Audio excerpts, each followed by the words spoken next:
If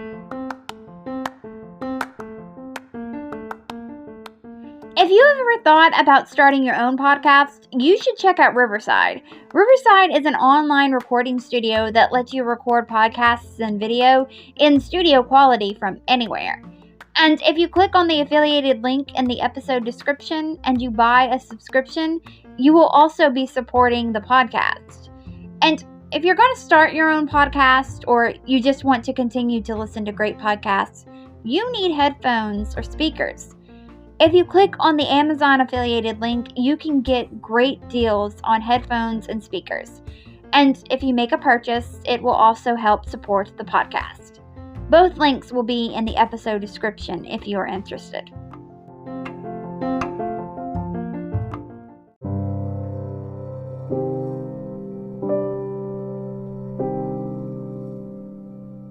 I wanted to give a quick content warning. In this episode, there is some brief graphic violence that is described. It's really brief, but I will give you a little heads up when I get to that part, and I will leave timestamps in the episode description, so in case you want to skip over that part, you can. Alright, now let's get into the episode.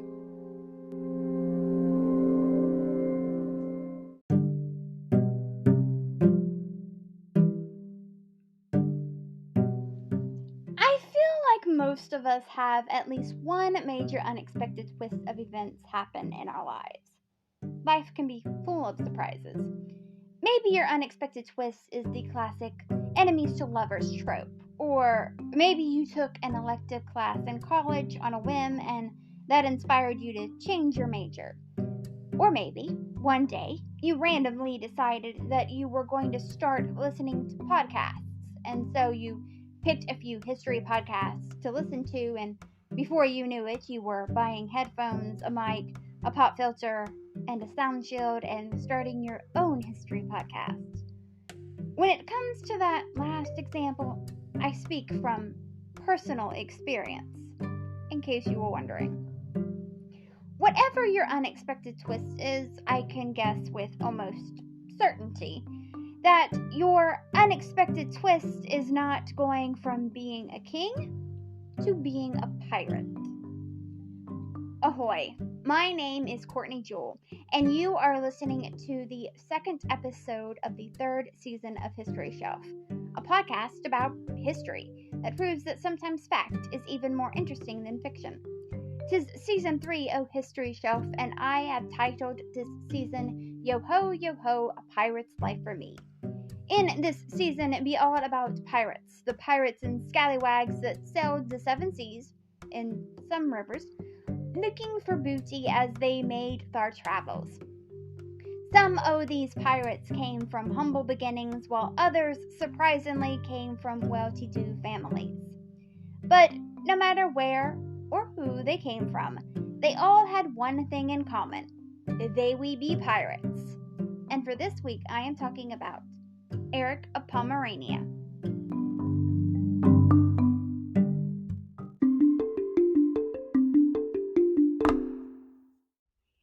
Eric of Pomerania was born in 1381 or 1382, and I'm sure you guessed it, Pomerania. Eric was born before Germany and Poland became countries, and Pomerania was where those two countries are today. Pomerania was mostly located in the eastern part of Poland, and it took a little bit of western Germany. And yes, that is where the dog breed Pomeranians come from.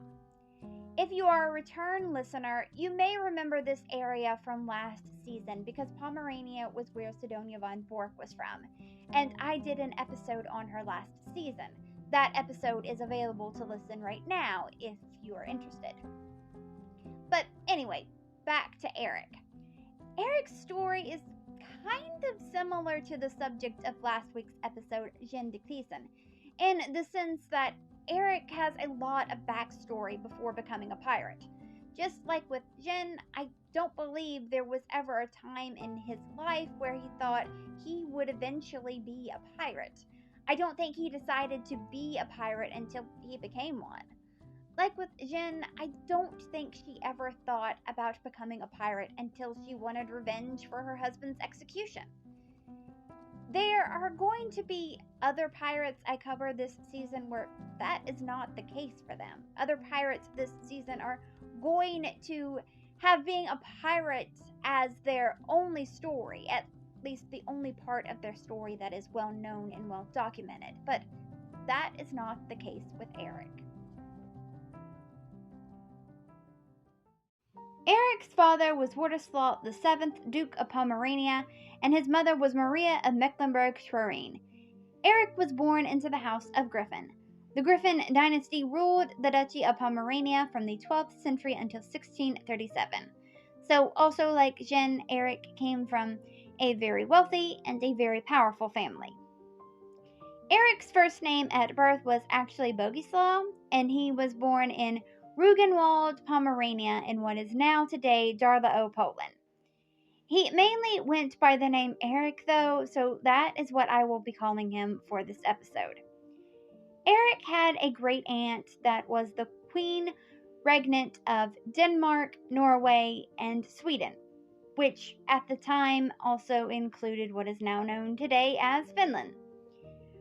Her name was Margaret I of Denmark, and she was the founder of the Kalmar Union. The Kalmar Union united the Scandinavian countries.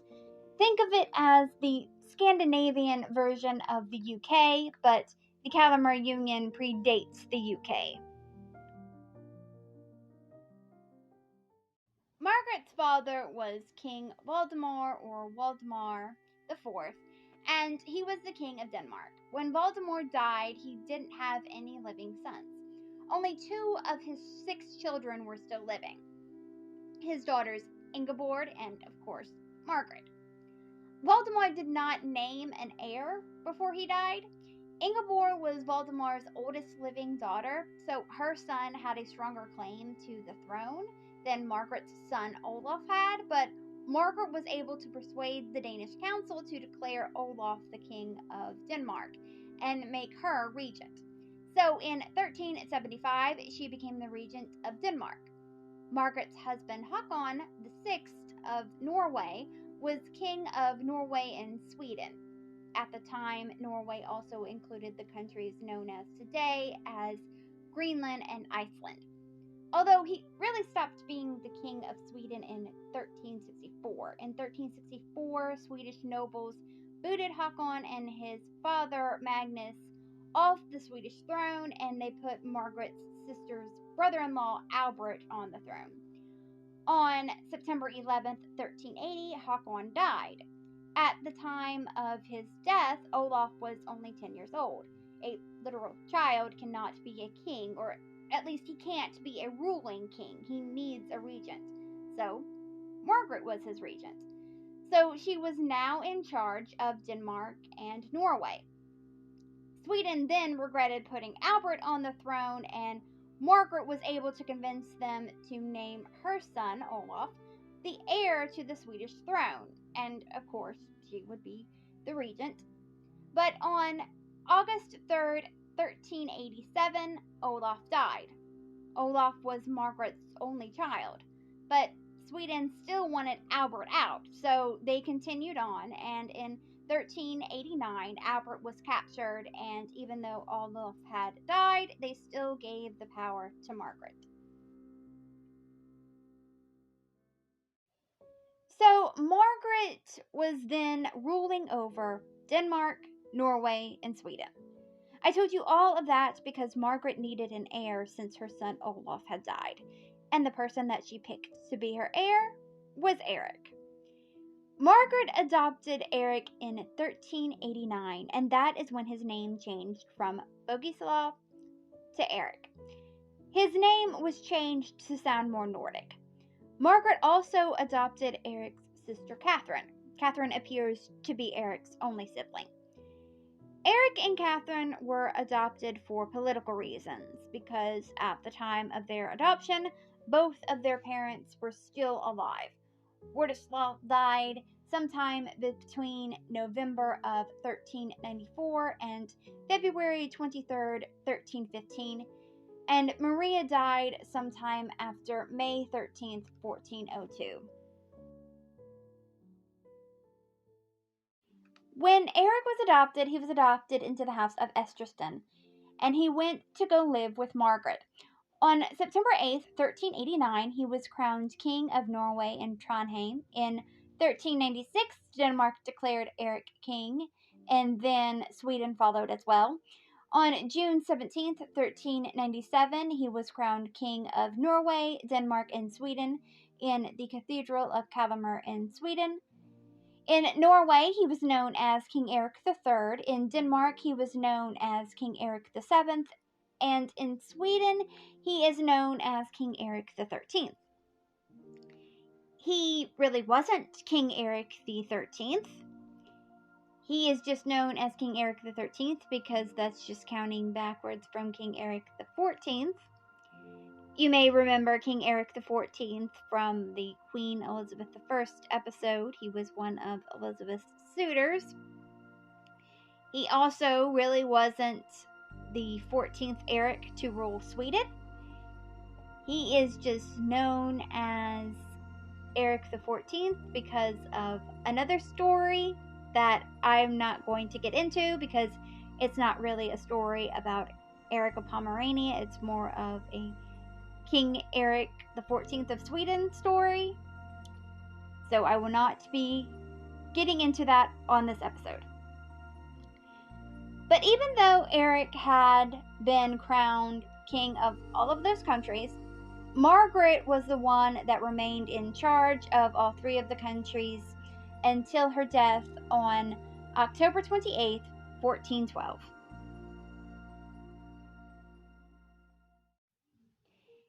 Eric made Copenhagen a royal possession in 1417. This assured it as the capital of Denmark. He usurped the rights of Copenhagen Castle from Bishop of Roskilde, and from then on, that was where Eric stayed. Before Margaret's death, she had arranged a marriage for Eric. In 1402, Margaret and King Henry IV of England worked out an arrangement for Eric and Henry's second daughter, Philippa of England. The deal was a double wedding was supposed to take place. Eric was supposed to marry Philippa, and Eric's sister Catherine was supposed to marry Henry's son, the future King Henry V. Margaret did not agree to the marriage agreement for Catherine because England wanted the Nordic kingdoms to get involved in the 100 Years' War against France, and King Henry IV also wanted Henry V to be able to inherit Margaret's thrones. But even though the marriage between Catherine and Henry V did not take place, the marriage between Eric and Philippa did. Eric and Philippa were married by proxy on November 26, 1405 at Westminster Abbey in London, England. Eric would have been either 23 or 24 years old at the time, and Philippa was just 11 years old. Eric and Philippa were married on October 26, 1406 in Lund, Sweden. Eric was 24 or 25 years old, and Philippa was just 12.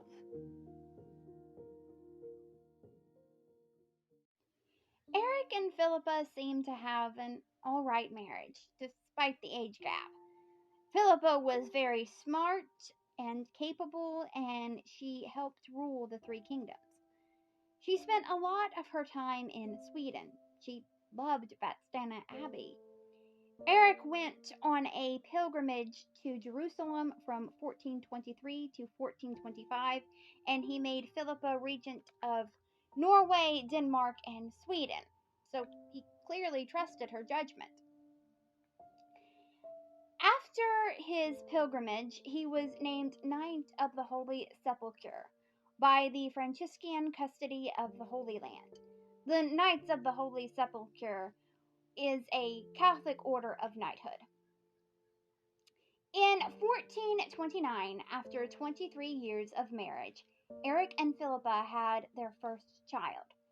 Unfortunately, it was a stillborn boy. This was Eric and Philippa's only child. Philippa died on January 5th, 1430, at the age of 35. After she gave birth, her health started to decline. Eric was upset at the loss of his wife. He gave the abbey that Philippa really loved, Fatstana Abbey, a large sum of money. In exchange for the money, he had the abbey hire 10 priests who would pray and sing psalms around the clock for Philippa's soul's salvation.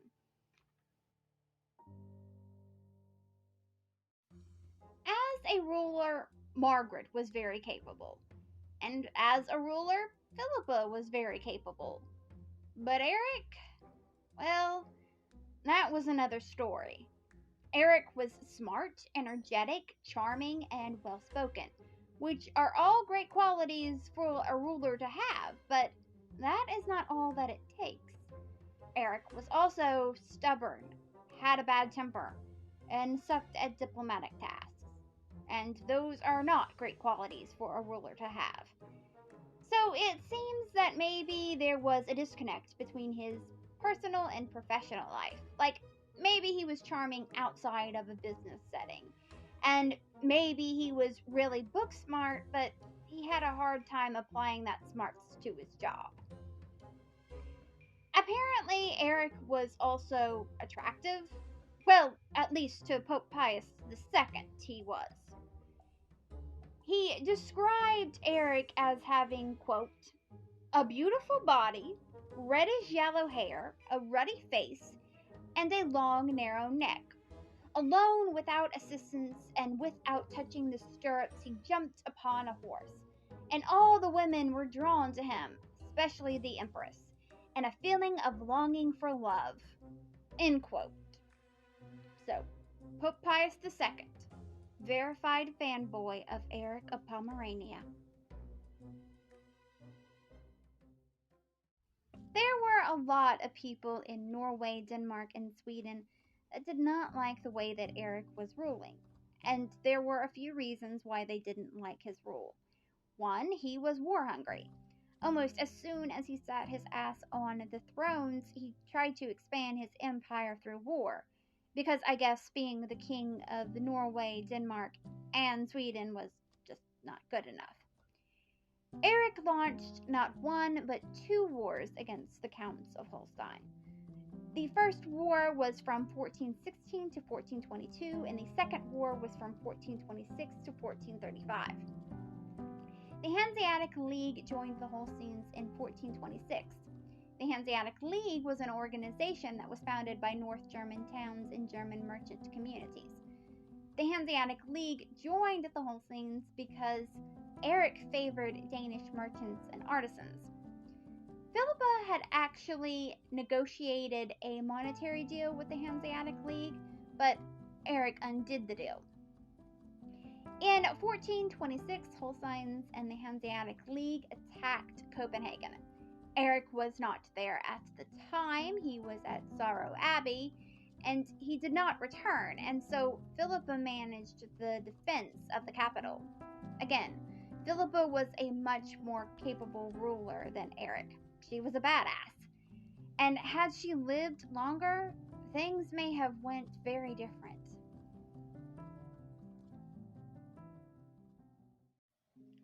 Then in 1429, Eric decides to do another stupid thing. People say he was smart, but I have my doubts because he made a lot of dumb moves.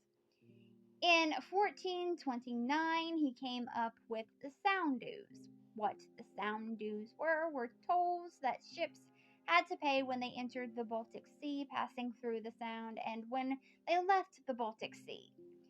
If any ships refused to pay the toll, then cannons would fire upon the ship and sink it. Wars are costly, and Eric had been at war for a long time. For most of his reign, he was at war. So taxes were raised and new taxes were implemented to pay for the wars. So Eric's people were getting poorer because of the taxes, and they were dying because of the wars, while Eric was living safely on his piles of money. And his favoritism also hurt him. He was almost only appointing Danish representatives in almost every lucrative and well respected position. Another thing that people had a problem with was Eric's second wife. So, Eric's first wife, Philippa, who was beloved by her people, died in 1430, like I said earlier. Later that year, Eric took one of Philippa's ladies-in-waiting as his royal mistress, and then he married her. Her name was Cecilia.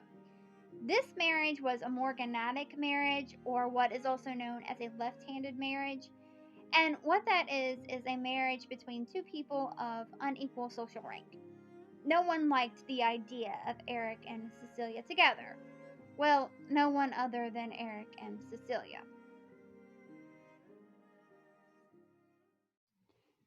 There was a powerful nobleman named Sir Olaf Axelsson Thought that had a run-in with Cecilia in 1436. Olaf was out riding with his squires. The squires recognized Cecilia, so they got off their horses and they bowed to her. The squires then told Olaf who Cecilia was, and Olaf then ordered his men to pull her out of her carriage and bring her to him, which I'm sure must have been terrifying for her. When she was brought to him, he grabbed her and bent her over his knees and smacked her bottom 3 times with his sword. It doesn't seem to have been that hard, just like someone smacking a child lightly on their butt, but again, I'm sure being grabbed must have been horrible, and not knowing what was going to happen had to be terrifying. And just the absurdity of a man bending a grown-ass woman over his knees and smacking her butt, and to do it because of who she was married to? When Olaf was done, he told her, quote, "Take that to your lord and tell him by your bad influence you will someday cause his separation from Denmark." End quote. A letter was written to the Pope Eugenius IV, about the incident, and all he had to say was, quote, "It is very bitter," end quote. The Royal Council wanted Cecilia gone. They actually made official complaints about her, and they wanted her removed. So why was Cecilia hated so much? Well, the marriage between Eric and Cecilia was seen as Eric favoring Bogislav of Pomerania as his heir, and that Eric wanted a non-elective monarchy. Bogislav was Eric's first cousin, and that was who Eric wanted as his heir, but no one knows why this marriage was seen this way. Another reason for all of the Cecilia hate was because Philippa was so beloved by many, and Eric didn't even wait a full year after Philippa's death to be with Cecilia.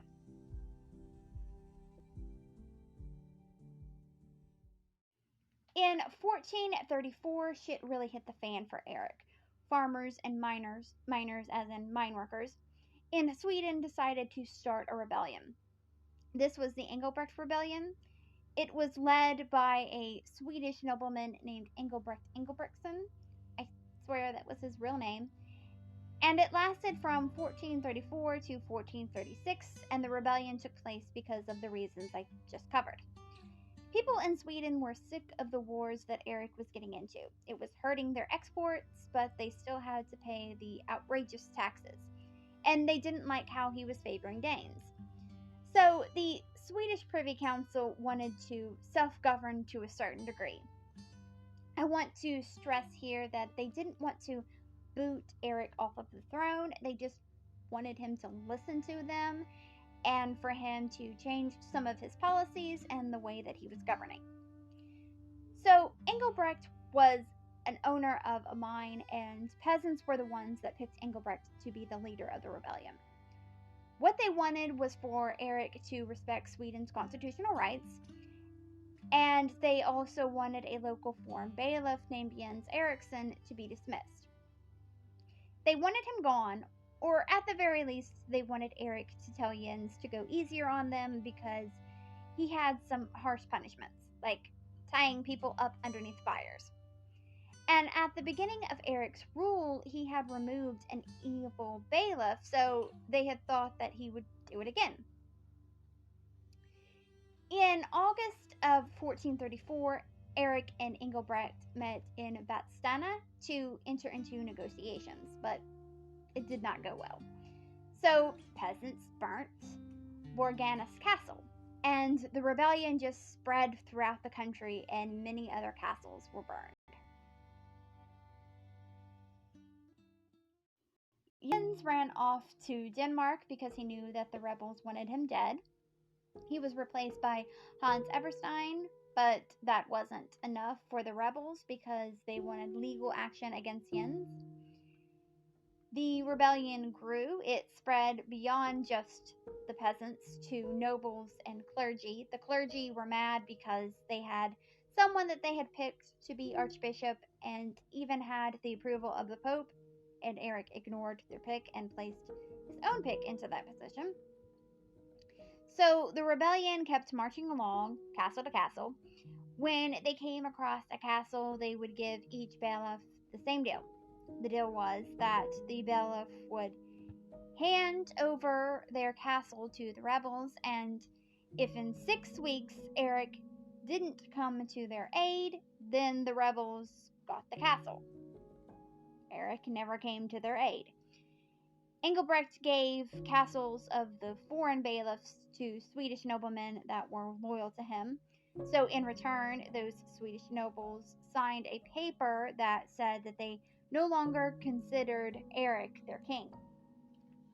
In autumn, Eric tried to take care of the rebellion, but he didn't do much damage.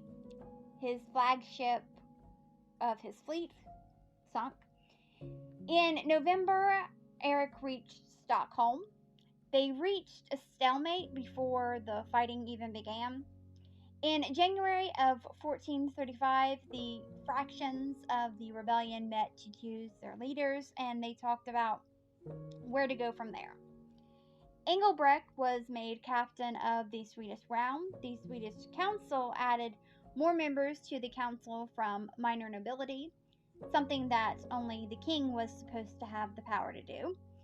They also gave out other positions of power that either were vacant or was held by someone that Eric had appointed. On October 14th, 1435, Eric promised that he would be a better king to Sweden. But Eric was really like that douchebag boyfriend that promises he will be better if you just give him one more chance. He was like, Sweden, baby, I love you. I promise I'll be a good king to you if you just put down your torches and your pitchforks. I promise I will respect your rights and I won't choose the Danes over you every single time. I promise no new taxes and no more foreign bailiffs. Well, the rebels felt that he didn't keep his promise to be a better king, and so they rebelled again. On January 11th, 1436, the Swedish council sent a letter to Eric and the Danish council that said that they were going to fire Eric from being king. Eric had 5 weeks to get his shit together, or they were breaking up with him and they were never ever getting back together with him. Like, ever. 5 weeks is really no time in the 15th century for mail to get to its destination, because it took a long ass time for mail to travel in the 15th century. So Sweden was just setting Eric up to fail, which was the plan. But in their defense, it wasn't like they hadn't given Eric a chance to change before. They had given him signs that he needed to be better. The first rebellion was that sign. And it wasn't like they were trying to execute him. How many rebellions throughout history have had their end goal to be to execute the reigning monarch? They didn't even want to remove his crown. They just wanted him to be a better king. I don't think that Eric realized how lucky he had it. All they were asking was for him to be better at his job. And he was like, nah. His demise was of his own making. On April 27th, 1436, rebels marched on Stockholm. In Stockholm, Eric had a lot of supporters. A lot of Sweden wanted Eric off of the throne, but he still had a good number of supporters. This time, Engelbrekt was joined by a man named Karl Knutson Bonde. He was also a captain. Karl was liked by the nobles and clergy, and Engelbrekt was liked by the peasants. So the peasants were Team Engelbrekt, and the nobles and clergy were Team Karl. So Engelbrekt and Karl and their forces marched on Stockholm just 4 days after Eric had received his letter. On May 4th, 1436, Engelbrekt got into an argument with a man by the name of Magnus Bengtsson. This had nothing to do with a rebellion. This was over a family estate. I have to warn you here that this is where the content warning is. I'm about to briefly describe graphic violence, so if you need to skip over this part, look in the episode description for this episode and you can see the timestamps. Magnus pulled out an axe during their argument, and he first hit Engelbrekt's hand, chopping off 3 of his fingers. Then he hit his neck, then he hit his head, killing Engelbrekt. A man by the name of Eric Puke took over Engelbrekt's place in the rebellion. By this point, the rebellion was really split into 2. Engelbrekt/Eric Puke were more for the peasants' cause, and Karl was more for the nobles' cause. Karl sent a letter to Jens, the foreign bailiff that Sweden wanted out. He sent a letter to him telling him that it was cool to return. And in December of 1436, he did just that. He went to Vadstena Abbey. But word got out that he was there, and the peasants went and got him, and they took him to court, and he was found guilty, and he was beheaded with a sword. In Norway, there was also a rebellion in 1436 led by Amund Stikkerson Bolt, but that rebellion ended in a ceasefire. On September 24th, 1439, Eric was no longer the king of Sweden. Denmark looked off of Sweden's paper, took some notes, and thought that giving Eric his walking papers didn't sound like such a bad idea. So in 1439, Eric also lost his throne in Denmark, and it was because of the same reasons he lost the Swedish throne. The Danish council heard what the Swedish council had to say about Eric, and they were like, yeah, us too.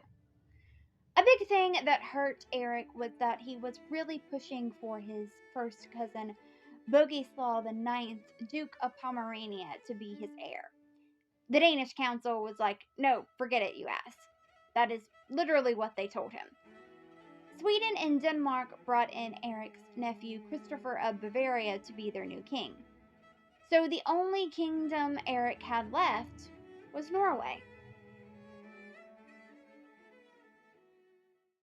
When Denmark refused to make Eric's first cousin his heir, he threw a tantrum and he left for his castle in Visborg in Gotland, Sweden. Before Eric and Cecilia left, though, they grabbed anything of value and took it with them, including the crown jewels. They also took with them a golden goose weathercock that was on the goose tower of Vordingborg Castle. That castle belonged to Sir Olaf Axelsson Thought. If you remember, Olaf was the man that smacked Cecilia on her ass. I like to think that it was Cecilia's idea to take the goose as a sort of payback. And if she did, then good for her.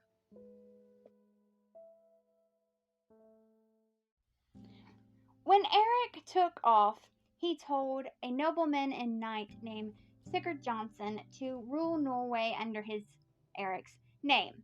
So in 1440, Norway was like, why are we keeping Eric around as king? The dude doesn't even show up to work anymore.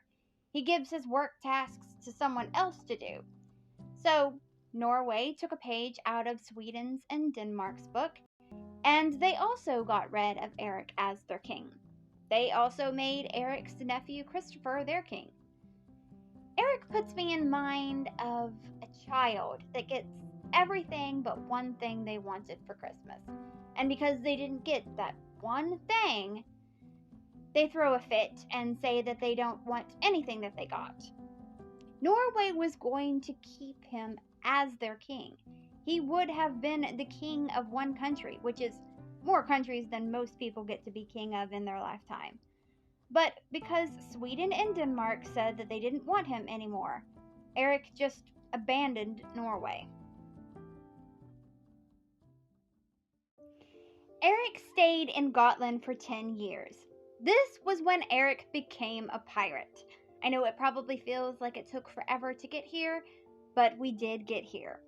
I'm sure sometime during this episode you forgot the theme of this season, and honestly, I don't blame you if you did. It was a long journey to get here. When he was a pirate, he attacked merchant ships in the Baltic Sea. Eric kept trying to get his kingdoms back, but he kept failing. And he never sat on the throne of Sweden, Denmark, or Norway again. In 1449, Eric's first cousin, Bogislav IX, the one that Eric wanted to be his heir, so much that it was part of the reason why he was no longer king of anywhere, Bogislav, died. So, in the end, he couldn't have even been Eric's heir because Eric outlived him. When Bogislav died, it left the role of Duke of Pomerania vacant. Eric had inherited that from his father, so Eric and Cecilia left Scotland, and Eric went back to Pomerania to go be the Duke of Pomerania. After that, he never again tried to become king of Sweden, Denmark, or Norway. In Pomerania, he was known as Eric I. The only somewhat notable thing that he did after that was that he encouraged two pirateers named Diedrich Pining and Hans Pothorst to explore the Northwest Passage. Their voyage allegedly reached Greenland, where the two pirateers fought Eskimos. In 1459, Eric died in Darlow Castle. He was buried in the Church of St. Mary's at Darlow. And that is how the king turned pirate's story ended. And that was the life of Eric of Pomerania. Thank you so much for listening to the second episode of the third season of History Shelf. There are 15 episodes planned for this season. Next week's episode is going to be about Grace O'Malley. I hope you come back for that. A few things before I go. If you want to follow this podcast on social media, the Twitter is at History Shelf Pod. The Instagram is at History_Shelf_pod. The Facebook page is History Shelf Podcast. And the TikTok is History Shelf. If you want to help out this podcast financially, there are a few ways you can do that. One is you can buy merch from the History Shelf merch store.